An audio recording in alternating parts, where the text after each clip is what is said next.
Homa Bay oye! Homa Bay oye! Tusalimiane kwa mkono nione vile mfurahi. Kabla sijasema, tuko hapa na chairman wetu anaitwa Joy Ager, yuko hapa. Huyu ni Mheshimiwa Joy Ager, chairman ya hapa huko Nairobi ya Parastatal. Haya, yuko hapa chairman pia ya chama ya UDA, lakini nasema kwa sauti ya chini UDA. Sio sauti ya juu, sio sauti ya juu, sio kwa sauti ya juu, sauti ya chini, kwa sauti ya chini.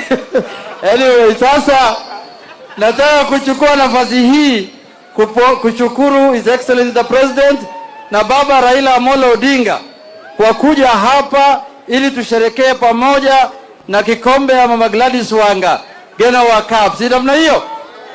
Leo usiku pia kuna mpira ya Arsenal na Ipswich. Saa 5 wale wako tayari wataangalia. Si namna hiyo? Unajua mimi nilikuwa mtu wa Chelsea. Sasa siku moja nimetembea na baba huko London.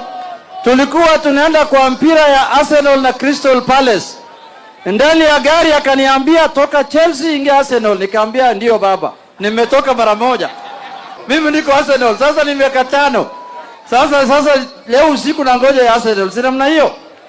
Jambo la pili, Mheshimiwa Rais, hii ndio kipurudiko ya vijana. Hii ndio mambo ambayo vijana wanapenda. Lazima tutafute njia ya kufanya sports iende juu sana katika nchi yetu.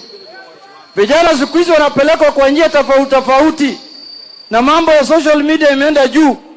Sasa tunataka sisi kama wabunge kesho, hata kwangu kuna cup inachezwa tarehe 30, United Cup, lakini yangu sio 1 million, yangu ni 300,000 peke yake. Mimi ni mtu mdogo.